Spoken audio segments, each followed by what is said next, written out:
Imagine being stripped of everything that defines you. You have no smartphone, no job title, no social media, and no human voice to remind you that you're even real. You are completely shipwrecked on a lonely island with nothing but your own two hands, the clothes on your back, and 28 years of total isolation ahead of you. Most people would lose their minds within a few months. Complete isolation ruins a person's mental health. But Robinson Crusoe didn't break down. Instead, he built a life. In this episode of Personality Matters, we look at the psychology of a survivor. He proved that when the world around you completely falls apart, your only hope is the order you build inside yourself. Before looking at the fictional character, we have to look at the real history behind him. When Daniel Defoe wrote the novel in 1719, he based it on a major news story of his time, the survival of Alexander Selkirk. Selkirk was a Scottish pirate who argued with his captain about whether their ship was safe. He demanded to be left behind on an empty island in the South Pacific, thinking he would be rescued in a few days. Instead, he ended up stuck there alone for over 4 years. When a passing ship finally rescued Selkirk, he was a wreck. He was deeply traumatized, wore rags, and had practically forgotten how to talk, mostly just grunting like an animal. Defoe saw Selkirk's mental breakdown and wondered, what if a man didn't break? What if he used logic and human intelligence to conquer the wild instead? Defoe rewrote the story, stretching the island's stay from 4 years to 28, turning it into a study on how humans survive total isolation. Robinson Crusoe wasn't born a hero. At first, he was just a restless, stubborn young man who ignored his father's advice to stay in England and live a safe, quiet, middle-class life. Crusoe was never satisfied. He constantly chased money and adventure across the ocean. But when he shipwrecked on a deserted island, his reckless youth ended. He faced a simple choice: adapt or die. Crusoe's greatest strength wasn't physical power, it was his obsession with order. He tackled chaos head-on.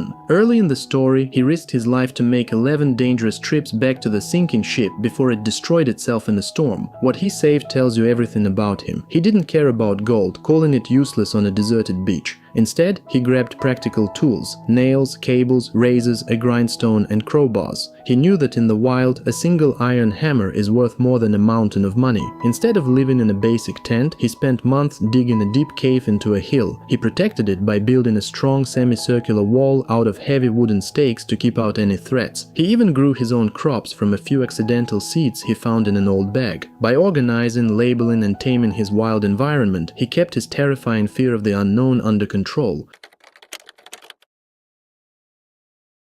Shortly after arriving, trapped in deep despair, Crusoe sat down to fight his depression. He started a journal where he literally balanced his life like a bank account. On the evil side, he wrote, "I am cast upon a horrible, desolate island." But on the good side, he counted, "But I am alive and not drowned as all my ship's company was." He realized that even in the darkest situations, there is always a good column if you are disciplined enough to look for it. The lesson here is clear. Perspective is a deliberate choice, not just a reaction to your environment. Gratitude is a vital survival skill, not just a soft emotion. The second lesson is using work as therapy. In one grueling part of the book, Crusoe tries to bake a simple clay pot. He fails over and over again. The pots crack in the hot sun and fall apart, but he keeps going for months until he finally bakes one that can hold water. Later, he spends weeks carving a single wooden board just to make a shelf. To a modern observer obsessed with speed and instant results, this looks like a huge waste of time. But for Crusoe, hard labor was the cure for his mental distress.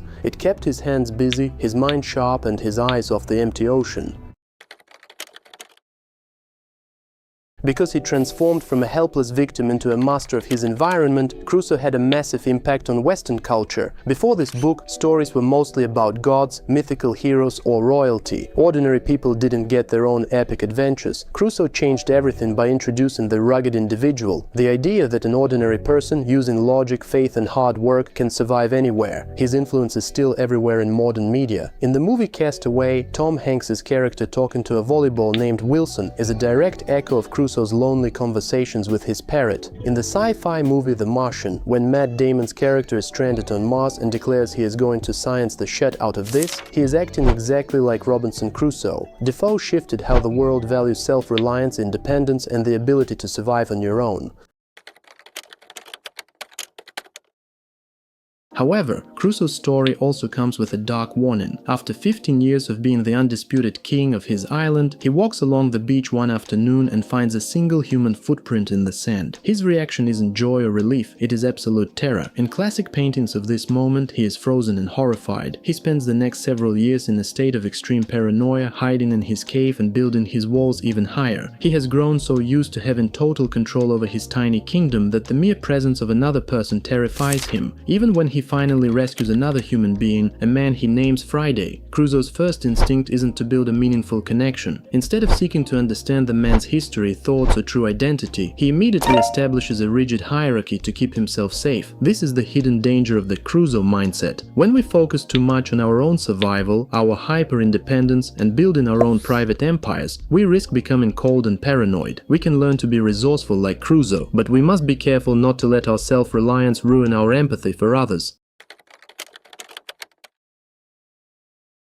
By applying this relentless discipline, Crusoe accidentally birthed a massive concept in global philosophy and economic theory known as the Robinsonade. Famous thinkers and various classical economists have used Robinson Crusoe for centuries to explain basic human economics. When Crusoe is on the island, the standard laws of supply, demand, and markets completely vanish. Value is determined purely by labor and utility. A tree is only valuable if it can be carved into a canoe. A goat is only valuable if it provides milk or meat. Crusoe becomes a pure microeconomy inside a single human body. He maps out his time with extreme mathematical precision. He calculates exactly how many hours he must allocate to hunting, how many to agricultural labor, and how many to psychological rest. This is the ultimate fantasy of the Enlightenment, that man is a rational, self-contained economic machine. But as we will see, this hyper-rational economic mindset carries a massive psychological debt. Robinson Crusoe's real victory wasn't finally leaving the island, it was the fact that he maintained his core identity through 28 years of crushing silence.